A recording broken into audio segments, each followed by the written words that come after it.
Hello my friends, welcome to ADA 24/7 Regulatory Bodies and SO channel. I'm Yoman Tawir and I'm here with a very requested session. देखिए दोस्तों, आपका अभी phase 1 examination हो चुका है RBI grade B 2026 का, और यहाँ पे अब हमारे पास क्वेरीज आई हैं रिलेटेड टू 2027। और एक्चुअली आई वुड से कि मेरे पास दो तरह की क्वेरीज आई। पहली, क्योंकि एग्जाम खत्म हुआ है सर, एक्सपेक्टेड कट ऑफ क्या हो सकती है, तो देखो कट ऑफ का एक रफ आइडिया हम आपको चैनल पे दे चुके हैं, लेकिन फिर भी अगर आपको डिटेल्ड चाहिए तो भैया देखो डिटेल्ड या एक्यूरेट प्रेडिक्शन के रिगार्डिंग फिर आपके लिए अपने गूगल फॉर्म अटैच किया है, जिसमें जितना बड़ा सैंपल साइज होगा उसके हिसाब से हम आपको एक्यूरेट प्रेडिक्शन अटेम्प्ट के बेसिस पे बता पाएंगे, है ना। तो अभी इतने सारे बच्चों ने वहाँ पे फॉर्म फिलिंग की ही नहीं है कि हम कोई एक्यूरेट प्रेडिक्शन कर पाए। उससे ज़्यादा तो हम ऑलरेडी बच्चों से डिस्कशन कर चुके हैं, तो गूगल फॉर्म आप लोगों के लिए डिस्क्रिप्शन में अटैच होगा, आप उसको फिल कीजिए, है ना। And then if the sample size is good तो we will come up with a dedicated session। जो भी आपका यहाँ पे रिजल्ट होगा हम आप लोगों के साथ शेयर करेंगे in a day or two। Now the next query is about 2027, क्योंकि बहुत सारे फ्रेश एस्पिरेंट्स हैं कि सर अगले साल की तैयारी कैसे स्टार्ट करें, है ना। या कुछ ऐसे बच्चे भी हैं जिनका थोड़ा सा ये अटेम्प्ट ऊपर नीचे हो गया है and now they are saying कि सर 2027 तो फोड़ना है। तो देखो 2027 की बात करने से पहले आरबीआई एग्जामिनेशन के बारे में थोड़ा सा जान लेते हैं। क्या ये एग्जाम है, क्या इसका एग्जाम पैटर्न है, क्योंकि इस तरह की जनरल क्वेरीज पहले एड्रेस कर लेनी चाहिए, है ना। तो चलिए दोस्तों, बहुत ही इंटरेस्टिंग सेशन है, एंड तक बने रहना बहुत ज़्यादा जरूरी है। तो without wasting any time let's get started. लेकिन स्टार्ट करने से पहले दोस्तों, अगर चैनल पे नए हो तो जल्दी से चैनल को सब्सक्राइब कर लो। ये रहा मेरे टेलीग्राम ग्रुप का QR कोड, उसको भी आप सब्सक्राइब कर सकते हैं by scanning the QR code. Moreover video को लाइक कर दो और शेयर कर दो जितना ज़्यादा हो सके आपके सोशल मीडिया प्लेटफॉर्म्स पे। कुछ दिन के लिए टेलीग्राम ग्रुप बंद रहने वाला है of course due to government guidelines, लेकिन ऐसा नहीं है परमानेंटली बंद हो जाएगा, केवल कुछ दिन के लिए। नीट एग्जाम के चलते गवर्नमेंट ने बैन कराया, तो अगर आप ज्वाइन नहीं कर पाए इस दौरान तो टेंशन मत लेना, है ना। एंड अगर आपको हमारे किसी कोर्स में एनरोल करना है दोस्तों, तो आप कोड यूज कर सकते हैं Y581। लेकिन पेड कोर्सेज की डिटेल देने से पहले मैं आपको बताना चाहूंगा कि जो हमारा चैनल है उस पर आपको बहुत सारा फ्री कंटेंट मिलता है। अगर मैं बात करूं इस बार 2026 के फेज 1 के एक जनरल अवेयरनेस सेक्शन की, तो लगभग 80 में से रफली 28 questions were from the BNF, और 24, 25 और even I would say 26, 27 questions were directly covered through the free content that is available on YouTube. तो यूट्यूब चैनल को सब्सक्राइब कर लो। मोर ओवर, अगर आपको हमारे सेशंस की PDF चाहिए तो हमारे टेलीग्राम ग्रुप्स में मिलती है, नहीं तो ऐप के ऊपर भी मिलती है। तो आप हमारे ऐप को डाउनलोड कर लीजिए। ऐप में आपको फ्री PDF सेक्शन मिल जाएगा, और वहाँ पे आप हमारी PDF डाउनलोड कर सकते हैं, जो आपकी प्रिपरेशन को और एडिशनल सपोर्ट प्रोवाइड करते हैं। और ऐप के थ्रू एक और एडवांटेज भी होता है कि आपको अगर हमारे किसी कोर्स में एनरोल करना है तो आपको उसके अपडेट्स भी मिल जाते हैं और मैक्सिमम डिस्काउंट भी मिलता है ना। तो चलिए स्टार्ट करते हैं। तो आज हम आरबीआई ग्रेड बी 2027 अटेम्प्ट के बारे में बात करने वाले हैं। उससे पहले मैं आप लोगों को से बता दूं कि देखो दोस्तों, आप लोगों के मन में एक क्वेरी आ सकती है कि सर 2027 में ग्रेड बी का नोटिफिकेशन आएगा, तो हो सकता है ग्रेड ए के बारे में आपको कुछ आइडिया चल रहा हो। देखो ग्रेड बी या ग्रेड ए आएगा जरूर। अब मुझे नहीं पता, एज ऑफ नाउ आरबीआई में कोई डिस्कशन नहीं है, जब तक ये साइकिल खत्म नहीं होगी तो नेक्स्ट साइकिल के बारे में कोई आउटकम नहीं आने वाला, है ना। तो ग्रेड बी हो ग्रेड ए हो, we are not sure as of now, लेकिन आएगा जरूर ये हमें पता है, और इसलिए हम ग्रेड बी को ही पैरामीटर लेके चल रहे हैं, क्योंकि ग्रेड ए होगा तो कम से कम या तो सेम लेवल होगा या उससे लोअर लेवल ही रहने वाला है। तो we will be taking grade B as a parameter for now, है ना। तो हम ग्रेड बी के बारे में ही बात करके चलेंगे। कोई अपडेट आएगा आप लोगों के साथ डेफिनेटली शेयर करेंगे, ठीक है। तो नोटिफिकेशन के बारे में कोई डिस्कशन अभी बनता ही नहीं है, क्योंकि ये साइकिल खत्म नहीं हुई है। तो आज हम बात करने वाले हैं ग्रेड बी की क्वालिफिकेशन एलिजिबिलिटी के बारे में, एग्जाम पैटर्न क्या रहता है, और एक ग्रेड बी मैनेजर की लाइफ के बारे में, है ना। सैलरी, पर्क्स, अलाउंसेस आप लोग इंटरेस्टेड रहते हैं तो उसका एक रफ आइडिया आपको दूंगा, है ना। चलिए दोस्तों स्टार्ट करते हैं। सबसे पहले एलिजिबिलिटी के बारे में बात करें दोस्तों, तो देखो एलिजिबिलिटी आपकी यहाँ पे दो टर्म्स में होती है। सबसे पहले एक होती है आपकी क्वालिफिकेशंस के टर्म में, ठीक है। तो क्वालिफिकेशन का यहाँ पे बड़ा सिंपल क्राइटेरिया है कि आपके ग्रेजुएशन में 60% मार्क्स होने चाहिए, यानी कि फाइनल रिजल्ट आपके हाथ में होना चाहिए बिफोर फॉर्म फिलिंग, है ना। तो जो बच्चे फाइनल ईयर हैं, एस्पिरेंट हैं, तो वो कहीं ना कहीं तैयारी जरूर कर सकते हैं, लेकिन सपोज उनके फाइनल ईयर एग्जाम या फाइनल रिजल्ट आने से पहले आरबीआई का नोटिफिकेशन आता है तो भैया वो एलिजिबल नहीं रहेंगे। लेकिन अगर रिजल्ट आ जाता है तो वो एलिजिबल हो जाएंगे। तो बेसिकली ये है कि, और देखो एक सीधी सीधी बात है, कंपटीशन यहाँ पे इतना रूथलेस है कि आप ये मत सोचो कि यार एलिजिबल नहीं हुआ तो मेरा तैयारी बेकार हो जाएगी। नहीं यार, नेक्स्ट अटेम्प्ट के लिए भी आपको एक कहते हैं ना तैयारी तो तब भी करनी पड़ेगी। तो बेहतर ये है कि आप अगर एक फाइनल ईयर एस्पिरेंट हो या उससे पहले के अटेम्प्ट्स, मतलब इवन जैसे हमारे पास और भी जल्दी के एस्पिरेंट्स आ जाते हैं कि भाई सर अभी सेकंड ईयर में हूँ, फर्स्ट ईयर में हूँ, तो आई वुड सजेस्ट कि ठीक है आप तैयारी स्टार्ट करो, चाहो तो सेल्फ स्टडी कर सकते हो, है ना, या कुछ सब्जेक्ट ऐसे हैं जिनको आपको मैंडेटरी बहुत अच्छे से तैयार करना चाहिए, जैसे क्वांट रीजनिंग इंग्लिश, अभी आप उन पे एनर्जी लगाओ, लेकिन फोकस शुड बी कि भैया 60% मार्क्स आपके होने चाहिए। अब यहाँ पे एक डाउट आ जाता है बच्चों के मन में कि सर मेरा डिस्टेंस से है ना, तो ऐसा कुछ नहीं है, सिर्फ ग्रेजुएशन मांगा है from a recognised government recognised university, government university नहीं, गवर्नमेंट रिकॉग्नाइज्ड, कोई भी आपका AICTE वगैरह अप्रूव्ड कोर्स होना चाहिए या UGC रिकॉग्नाइज्ड कोर्स होना चाहिए, basically government authority organise course होना चाहिए, जिससे आपने चाहे डिस्टेंस किया है चाहे रेगुलर बेसिस पे किया है, डजंट मैटर, उसमें आपके 60% मार्क्स होने चाहिए, सीधी सीधी बात है, ठीक है। और ग्रेजुएशन का मतलब भैया 12th के बाद कोई भी मिनिमम 3 साल का कोर्स जिसमें 60% मार्क्स होने चाहिए, और वो कोर्स गवर्नमेंट रिकॉग्नाइज होना चाहिए, गवर्नमेंट अथॉरिटी रिकॉग्नाइज होना चाहिए, सीधी सीधी बात है। नो रेगुलर, नो डिस्टेंस, ऐसा कुछ भी क्राइटेरिया यहाँ पे नहीं है, ठीक है। आप आराम से दे सकते हो, आपने डिस्टेंस से की है, आपने रेगुलर किया है, जो भी है आप आराम से दे सकते हो ग्रेजुएशन में 60%। लेकिन ऐसा होता है कई बार ग्रेजुएशन में 60% नहीं आए, तो उसका एक साइड रूट है कि आपने अगर पोस्ट ग्रेजुएशन किया है, अगर देखो 60% आपके नहीं है तो फिर आप एलिजिबल नहीं हो, सीधी सीधी बात है। लेकिन सपोज आपने पोस्ट ग्रेजुएशन भी किया हुआ है, तो पोस्ट ग्रेजुएशन में अगर आपके 55% मार्क्स हैं तो आप एलिजिबल हो जाते हो, ठीक है। ये क्राइटेरिया था जनरल कैंडिडेट्स के रिगार्डिंग।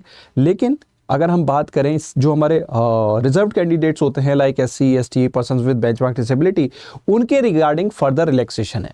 क्या रिलैक्सेशन है कि उनका जो परसेंटेज का क्राइटेरिया है ग्रेजुएशन में वो 50% हो जाता है, और पोस्ट ग्रेजुएशन में सिर्फ पासिंग मार्क्स हो जाते हैं। तो एक बार अगर मैं आपको सिंपल मैनर में समझाऊं, ठीक है, ग्रेजुएशन में भैया जनरल कैंडिडेट्स के 60% मार्क्स होने चाहिए, या फिर रिजर्व कैंडिडेट्स अगर हम बात करें उनके केस में 50% मार्क्स होने चाहिए, तो वो एलिजिबल हो जाते हैं। मार्क्स होने चाहिए फाइनल मार्क्स, ठीक है। इसके अलावा अगर ये क्राइटेरिया फुल नहीं कर पा रहे, और लिख देता हूं मैं, तो अगर आपके पास पोस्ट ग्रेजुएशन है, और का मतलब आप समझते होंगे या तो ये या ये, दोनों जरूरी नहीं है, ठीक है। तो पोस्ट ग्रेजुएशन में जनरल कैंडिडेट्स के अगर 55% मार्क्स हैं और रिजर्व कैंडिडेट सिर्फ पास हैं, तो वो यहां पे एलिजिबल हो जाते हैं। This is the qualification requirement. यहां पे डिस्टेंस, रेगुलर, सब तरह के कोर्स एक्सेप्टेबल है, प्रोवाइडेड आपका कोर्स एक गवर्नमेंट रिकॉग्नाइज्ड कोर्स होना चाहिए या गवर्नमेंट अथॉरिटी रिकॉग्नाइज्ड कोर्स होना चाहिए, ठीक है। सीधी सीधी बात है। तो ये है आपका क्वालिफिकेशन के टर्म्स में एलिजिबिलिटी क्राइटेरिया। आई होप इसके बेसिस पे अब आपको कोई डाउट नहीं होना चाहिए। नेक्स्ट क्राइटेरिया आ जाते हैं एज एंड या एज के टर्म्स में या अटेम्प्ट के टर्म्स में बात कर लेते हैं, ठीक है। तो देखो एज यहां पे मिनिमम 21, मैक्सिमम 30। अब एज जनरली किस तरह से ली जाती है, सपोज आपका नोटिफिकेशन आता है मई मंथ में, तो मई की पहली डेट मई मंथ की या फिर लास्ट मंथ की लास्ट डेट, वो हमारी जनरली कट ऑफ डेट हो जाती है। तो उस डेट को या आपकी एज 21 हो जानी चाहिए, 21 में एक दिन भी कम नहीं, और 30 से ज्यादा नहीं होनी चाहिए, एक दिन भी ज्यादा नहीं। तो यहां पे बिल्कुल कट ऑफ, क्योंकि आप जब फॉर्म फिलिंग में डालते हो ना अपनी डेट ऑफ बर्थ, तो वो ऑटोमेटिकली डेट ले लेता है, और it has to be between 21 to 30। ऐसा नहीं होना चाहिए कि ईयर 30 मंथ 1 या डे 1, नहीं, वो कैंसिल कर देता है, ठीक है। वो ले ही नहीं पाएगा, सिस्टम ले ही नहीं पाएगा इस चीज को। तो बी श्योर कि भैया आपकी जो एज है वो 30 क्रॉस ना की हो इवन बाय अ डे, और 21 से कम ना हो इवन बाय अ डे, ठीक है। लेकिन यहाँ पे कुछ एज रिलैक्सेशंस होते हैं, वो एज रिलैक्सेशंस भी आपको बता दूं। जैसे हमारे रिजर्व कैंडिडेट्स को 5 साल का एज रिलैक्सेशन SC ST के केस में, OBC नॉन क्रीमी लेयर के केस में 3 साल का एज रिलैक्सेशन मिलता है, ठीक है। तो ये age relaxation normally government jobs में होता ही है। उसके अलावा अगर आप पर्सन विद बेंचमार्क डिसेबिलिटी हैं, तो उस केस में जनरल का 10 साल का एज रिलैक्सेशन, OBC कैंडिडेट्स का 13 साल का, और SC ST कैंडिडेट्स का 15 साल का एज रिलैक्सेशन यहाँ पे होता है। कुछ बच्चों ने मेरे से पूछा था, पुरानी कुछ वीडियोस में मैसेज आए थे, सर डिवोर्स जो कैंडिडेट होते हैं वुमेन, क्या उनके लिए कोई रिलैक्सेशन है? नहीं, उनके लिए कोई रिलैक्सेशन यहाँ पे नहीं मेंशन होता, ठीक है। अगली बार वो कोई क्राइटेरिया चेंज कर दे तो बात अलग है, इस बार के इससे पहले भी ऐसा नहीं रहा है। इसके अलावा कुछ स्पेशल केसेस भी हैं जहां पे आपको एज रिलैक्सेशन दिया जाता है। जैसे एक्स सर्विसमैन अगर आप रहे हैं तो 5 साल का एज रिलैक्सेशन आपको यहां पे मिलता है। रिट्रेंच्ड बैंक या गवर्नमेंट एम्प्लॉय, सपोज आप कोई गवर्नमेंट एम्प्लॉय रहे हैं या आप किसी कमर्शियल बैंक में आप रहे हैं और वहां पे आपकी जॉब ले ऑफ कर दी गई है बिकॉज ऑफ रिट्रेंचमेंट, है ना, कहते हैं ना कि कॉस्ट कटिंग के चलते आपको ले ऑफ कर दिया गया। तो उस केस में या तो गवर्नमेंट एम्प्लॉय या शेड्यूल या आपके किसी भी बैंक एम्प्लॉय में रिट्रेंचमेंट का अगर आप एक शिकार बने हैं, है ना, रिट्रेंचमेंट मतलब क्या होता है कि परमानेंट कॉस्ट कटिंग वहां पे की जाती है to make the bank profitable. तो वो बैंक के केस में, और या गवर्नमेंट एम्प्लॉय या कोई और, जैसे गवर्नमेंट भी कई बार रिट्रेंचमेंट करती है, आप किसी गवर्नमेंट डिपार्टमेंट में काम कर रहे थे, डिपार्टमेंट को बंद कर दिया गया या whatever reason it is, तो वहां पे भी 5 साल का एज रिलैक्सेशन दिया जाता है, प्रोवाइडेड आप किसी सेंट्रल एम्प्लॉयमेंट एक्सचेंज में रजिस्टर्ड होने चाहिए, उस केस में आपको एज रिलैक्सेशन मिलता है। उसके अलावा अगर आपने एमफिल किया हुआ है तो आपको 2 साल का एज रिलैक्सेशन मिलता है, 32 की एज तक आप एग्जाम दे सकते हैं just based on this degree. आपने पीएचडी की है तो 34 की एज तक आप एग्जाम दे सकते हैं। तो ये क्वालिफिकेशन के टर्म्स में एडिशनल एज रिलैक्सेशन मिलता है। मोर ओवर, अगर आप एक बैंकर हैं, एक्सपीरियंस बैंकर हैं, तो यहां पे भी आपको 3 साल तक का आपको यहां पे एज रिलैक्सेशन मिलता है, प्रोवाइडेड यहां पे आपका प्रोबेशन पीरियड काउंट नहीं होता ऑफिसर लेवल पे। तो आपका अगर बैंक, इंश्योरेंस कंपनी या ऑल इंडिया फाइनेंशियल इंस्टीट्यूशन जैसे नाबार्ड, एग्जिम वगैरह में आपका एक्सपीरियंस है 4, 5, 7 साल का और आप एज क्वालिफाई नहीं कर पा रहे अंडर दिस, तो इस क्राइटेरिया में आपको 3 साल तक का एज रिलैक्सेशन मिल सकता है, लेकिन उसमें प्रोबेशन पीरियड काउंट नहीं होगा। तो कई बार जैसे जो बच्चे 30 की एज में होते हैं, सर मैं तो एसबीआई पीओ हूँ 1 साल से और क्या मेरा एक्सपीरियंस काउंट होगा? पीओ लेवल का एक्सपीरियंस यहाँ पे काउंट नहीं होता। ठीक है, तो ये एक इंपॉर्टेंट चीज है। तो देखो दोस्तों, ये था आपका डिटेल्ड एलिजिबिलिटी क्राइटेरिया। तो हमने यहाँ पे क्वालिफिकेशन भी डिस्कस कर ली, एलिजिबिलिटी भी यहाँ पे डिस्कस कर ली, एज वगैरह and certain relaxations. I don't think इसके अलावा कोई भी डाउट है। कोई डाउट आता है तो या तो आप मेरे टेलीग्राम ग्रुप के थ्रू मेरे को रीच आउट कर सकते हो, मैंने शुरुआत में ही आपके साथ लिंक शेयर किया था, या फिर आप जो है इसी वीडियो के कमेंट सेक्शन में भी अपनी क्वेरी पोस्ट कर सकते हो, हमारी टीम आपकी क्वेरी को रिजॉल्व करेगी। नेक्स्ट आ जाते हैं भाई, बात करते हैं एग्जामिनेशन के बारे में। तो अगर आपको लगता है कि आप एलिजिबल हो, आप इंडिया की टॉप नॉच जॉब के रिगार्डिंग तैयारी करना चाहते हो, तो चलो टॉप नॉच में क्यों बोल रहा हूं, पहले इसके बारे में बात करते हैं, फिर एग्जाम पैटर्न के बारे में बात करेंगे। टॉप नॉच इसलिए बोल रहा हूं क्योंकि देखो, RBI grade B is one of the highest paying job in the government sector. ठीक है, रफली जो ग्रेड बी मैनेजर्स की सैलरी यहां पे रहने वाली है, take home salary with all the perks and allowances, वो रफली 2 लाख के आसपास पर मंथ के बेसिस पे यहाँ पे रहने वाली है। अगर मैं आपको एक एज ए इंस्टीट्यूशन के तौर पे आइडिया दूं, जस्ट एज ए इंस्टीट्यूशन के तौर पे आपको आइडिया दूं, एक रफ आइडिया, आप लोग को मैंने एनुअल रिपोर्ट पढ़ाई है ना, रिसेंटली आपको मैंने एनुअल रिपोर्ट अपने यूट्यूब सेशन में पढ़ाई है, which is a very important document for RBI examination, है ना। तो अगर आपको मैं एक सिंपल आइडिया दूं कि आरबीआई की employee cost was roughly December 2025 के according, if I am correct, was roughly around 10,000 crore. ठीक है, और इस समय पे जो आरबीआई की एम्प्लॉय स्ट्रेंथ थी, दैट वाज रफली अराउंड 13,000। तो अगर आप ये कैलकुलेट करोगे, मतलब पर एम्प्लॉय कॉस्ट निकालोगे, तो पर एम्प्लॉय कॉस्ट जो निकल के आती है, कैन यू इमेजिन, पर एम्प्लॉय कॉस्ट जो निकल के आ रही है, annual cost, annual CTC, it is coming around 76 lakh approx, 76 lakh approx। तो now you can imagine RBI अपने एम्प्लॉयज पे कितना ज्यादा खर्च करता है। देखो, एक ऑर्गेनाइजेशन जो सालों साल लाखों का प्रॉफिट कमाता है, इस बार उसने 2.86 लाख करोड़ का डिविडेंड डिक्लेयर किया गवर्नमेंट को, तो वो क्या करता है? देखो, सबसे पहले वो अपना रिस्क मैनेजमेंट करता है, अपने एम्प्लॉयज को best of the best facilities देने की कोशिश करता है, उसके बाद सारा पैसा जो बचा वो पास ऑन कर देता है टू द गवर्नमेंट, है ना। अगर आरबीआई का बस चले तो it will be the highest paid job, but इसमें क्या होता है, उन्हें जब मिनिस्ट्री ऑफ फाइनेंस में जाके अप्रूवल लेना पड़ता है तो वहाँ पे they are already very high paid, तो इस वजह से क्या होता है कि उनके अप्रूवल्स वगैरह थोड़े कई बार मिनिस्ट्री जो है वो रोकना की कोशिश करती है, ब्यूरोक्रेट्स कहीं ना कहीं ये फील करते हैं। ठीक है, तो RBI is one of the highest paying job यार। तो सैलरी, पर्क्स, अलाउंसेस की क्या ही बात करें, वो तो एक ऑफिशियल डाटा आपके सामने आ जाता है ना। बाकी इतने सारे सेशंस यूट्यूब पे, मेरे खुद के पुराने सेशंस आपको मिल जाएंगे जहाँ पे हमने पे स्लिप्स वगैरह डिस्कस की हुई हैं, तो भाई you can get a fair idea. It is one of the highest paying government job, one of the finest job to work as a organization, one of the best job जहाँ पे आपको एक learning बहुत अच्छी मिलती है और more over एक वर्क लाइफ बैलेंस भी बहुत अच्छा मिलता है। तो it is one of the finest job. ऐसी जॉब अगर मैं ऑनेस्टली बोलूं तो बहुत कम है। अगर आपको लगता है ब्यूरोक्रेट, ठीक है, ब्यूरोक्रेट की जॉब अच्छी है, उनके पास पावर होती है, लेकिन sometime power comes with a lot of headache, lot of tension. यहाँ पे ऐसा कुछ नहीं है, पावर यहाँ पे भी होती है, लेकिन यहाँ पे टेंशन नहीं होती, यहाँ पे लर्निंग ज्यादा होती है ना। तो वो चीज है, ठीक है। तो आई थिंक सैलरी अलाउंसेस वगैरह के बारे में आपको ऑलरेडी आइडिया मिल जाएगा, मिल चुका होगा। तो नेक्स्ट एक इंपॉर्टेंट फैक्टर पे आते हैं कि भाई यहाँ पे एग्जाम का पैटर्न क्या है। तो एग्जाम के पैटर्न के बारे में जरा बात कर लेते हैं। ये जो रिक्रूटमेंट है ये 3 फेजेस में होता है। एक होती है फेज 1, एक होती है फेज 2 और एक होता है इंटरव्यू। ठीक है, फेज 1 जो है एक ऑनलाइन पेपर होता है, कंप्यूटर बेस्ड टेस्ट होता है, जिसमें 4 सेक्शन होते हैं, quant, reasoning, English and general awareness. Quant के 30 क्वेश्चन, रीजनिंग के 60 क्वेश्चन, इंग्लिश के 30 क्वेश्चन, जीए के 80 क्वेश्चन। हर सेक्शन की एक इंडिविजुअल कट ऑफ होती है और एक ओवरऑल कट ऑफ भी होती है। 200 क्वेश्चन, 200 कह रहा हूँ, सॉरी 120 मिनट्स आपके पास होते हैं। इंडिविजुअल टाइमिंग भी होती है, जैसे रीजनिंग की 45 मिनट्स, आई थिंक क्वांट की 25 मिनट्स, तो इस तरह से इंडिविजुअल टाइमिंग भी होती है। जीए की 25 मिनट्स, है ना। तो उसके अलावा जो है आपको यहाँ पे हर सेक्शन में बेहतरीन परफॉर्म करना होता है और ओवरऑल तो बहुत अच्छा परफॉर्म करना ही होता है। ठीक है, उसके बाद आप अगर यहाँ पे सेलेक्ट होते हैं नेक्स्ट फेज के लिए, तो आप फेज 2 के लिए अपीयर होते हैं, जहाँ पे 3 पेपर होते हैं। एक होता है डिस्क्रिप्टिव इंग्लिश का पेपर, एक होता है एफएम का पेपर और एक होता है ईएसआई का पेपर। यहाँ पे 3 क्वेश्चन होते हैं। ऑनलाइन कंप्यूटर बेस्ड एग्जामिनेशन है, ये भी कंप्यूटर बेस्ड टेस्ट है।